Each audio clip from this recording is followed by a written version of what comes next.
Well, I have a little bit of sympathy for him and the fact that his wife, Meghan Markle, has been attacked severely by the right-wing British press for three reasons as far as I can see it. She's female, she's black and she's successful, and they don't like it. She's female, she's black and she's successful, and they don't like it. Actually address the fact that much of the negativity towards the couple is coming from within the royal family. The royal family and staff of the royal family are the ones that are very often leaking these stories to the press. The royals manufacture the stories that they want the public to know about them. We know. No, they don't. They do. They do. I've done this for 15 years. It doesn't matter. You're an insider. I'm sorry. Palace propaganda. I know the guys who are now working there. Some of them were with the Mail. Some of them were my editors when I wrote for them. I know how the system works, okay? And it is a propaganda machine. And he's broken out of it. The fact that much of the negativity towards the couple is coming from within the royal family. The royal family and staff of the royal family are the ones that are very often leaking these stories to the press. I know how the system works, okay? And it is a propaganda machine. And he's broken out of it.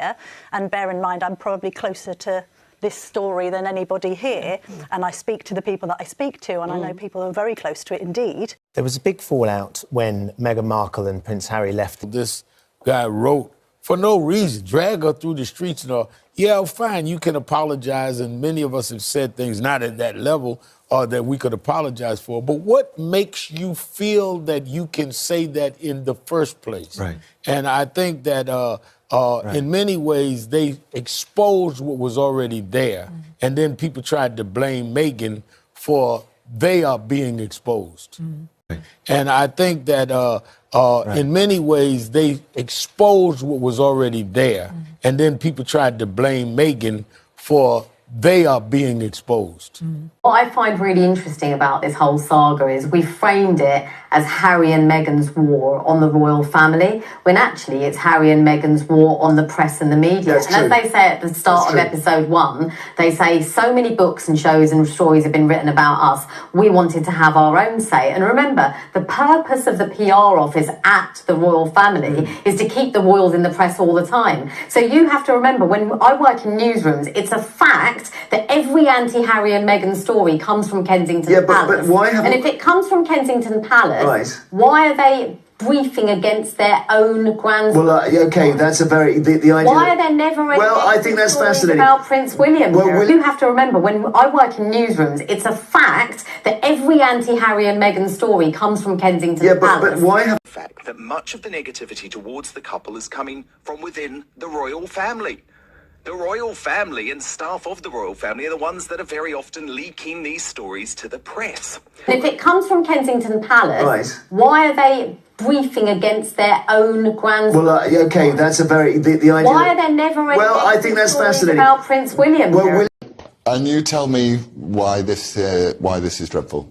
Well, it's extraordinary that someone like you, with such a fine public school education, is lumbering under the misconception that we have complete freedom of speech. If I was a paedophile or a terrorist or a fascist, you wouldn't be platforming me right now.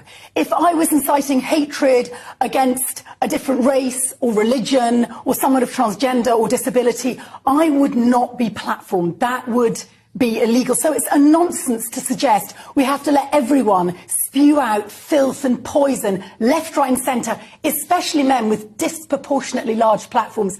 And let me tell you, dear Loza, there's an awful lot of you.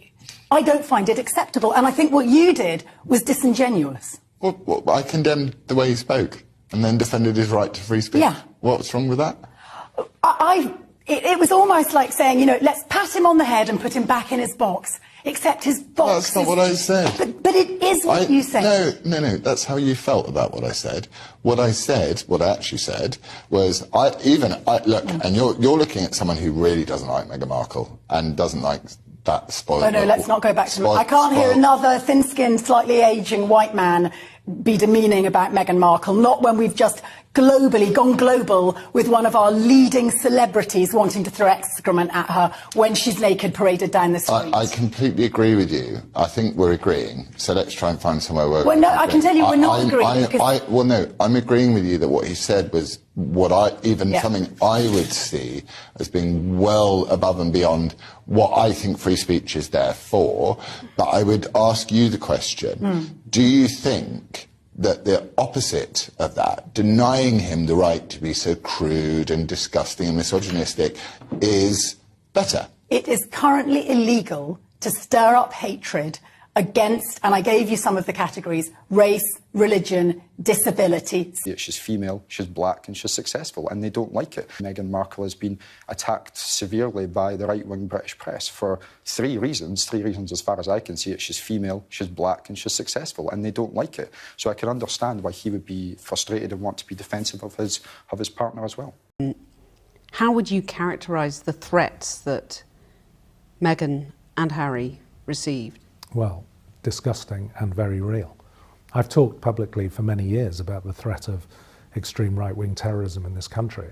I've often been misquoted as taking my eye off the ball, as though I think that was the biggest threat. I've never called it the biggest threat, but it was the fastest growing. And my wonderful friend and counterpart at MI5 will tell you exactly the same thing, that when I started in CT in 2015... Counterterrorism, it was about 6% of our total workload. Certainly when I left 15, 16 months ago, it was over 20% of our workload. But there were many serious, credible threats against Meghan, were there, emanating from the far right in this country? Absolutely. If you'd seen the stuff that was written and you were receiving it, the kind of rhetoric that's online, if you don't know what I know, you would feel under threat all of the time. So you were convinced that there was a genuine threat to Meghan's life on on more than one occasion, on several occasions? We had teams investigating it. People have been prosecuted for that. Very smart, very charming, very warm, very direct with eye contact. She was a really nice person. And she seemed to me to have a sense about her of being concerned about issues, concerned about the planet, the environment, women's rights. She's got that campaigning streak too. But I really liked her. I'm just sad I lost her as a friend. It's like, Harry, you could have thought of me here, buddy. You're quite bitter about this. Well, I'm not bitter, just sad. Yes. Mainly because I don't get the Suits episodes, and that really kills me. But also, I just thought we were friends, Meghan. What happened? But I get it, because Harry, the moment it became serious, there's no way Harry wants Meghan Markle anywhere near media people, just period. Doesn't mean I haven't ruled out that I might get an invite to the wedding. So you haven't yet? No, but I just think Meghan will be sitting there thinking, you know what, I owe that guy one. I really owe that guy. What does she owe you? She owes me an invitation to the wedding to make up for cutting me dead. Any view of the monarchy after the Queen has to relate to what happened to Harry and Meghan. They couldn't be the people they wanted to be and stay within the royal family, so they had to get out of the cage, and they came here. And they're a very good advertisement for the best sides of the royal family, in that they are devoted to public works. Harry wants to use his status as Diana's son and a royal prince to do good works, which he will do. And that one of the most appalling pieces of hypocrisy was to complain that Harry and Meghan wanted to cash in with a kind of brand, the Sussex brand, and make money. Now, let me remind you that Prince Charles was the first one to cash in. He has a royal brand, and it's called Duchy Products, the Duchy of Cornwall. And it's got a brand, it's got a portcullis as a brand, and he sells things through a British supermarket chain called Waitrose, ranging from pickled onions to potted crab to ginger biscuits. And he makes £20 million, which is about $28 million a year out of this.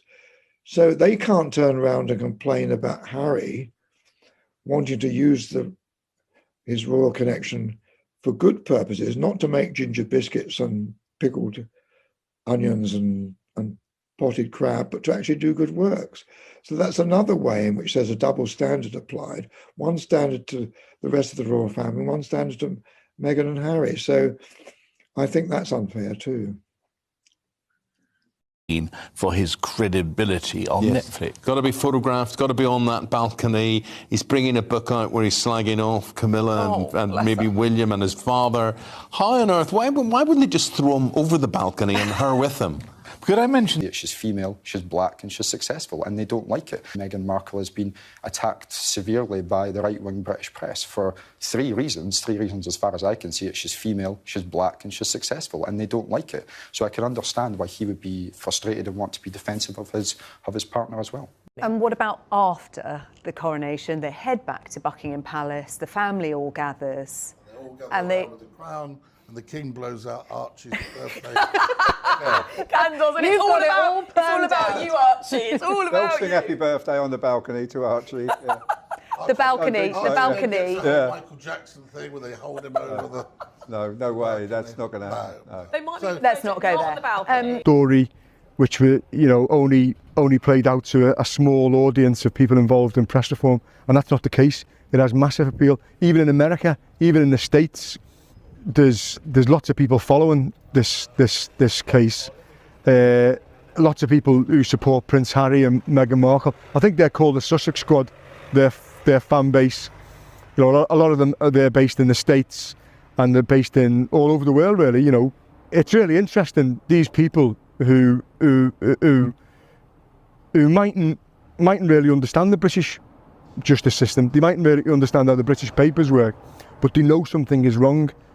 Instinctively they know something is wrong, so they want to find out about it. When I was filing this copy on Byline Investigates, what increased the readership was these people from America, the Sussex Squad in America, becoming interested in this, which was amazing, really.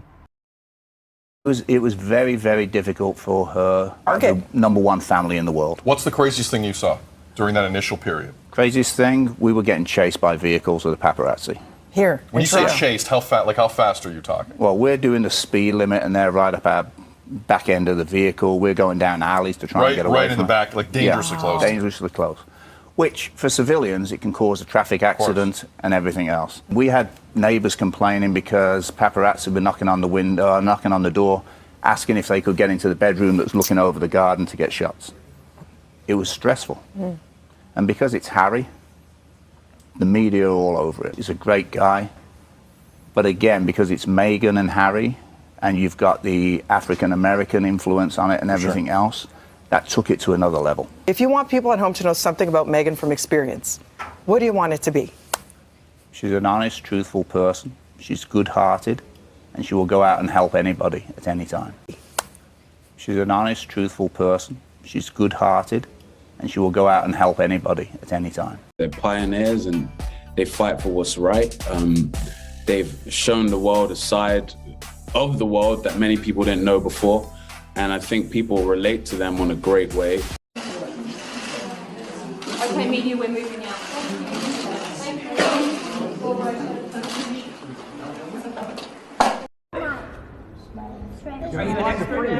Well, I don't want to get the wrong extent.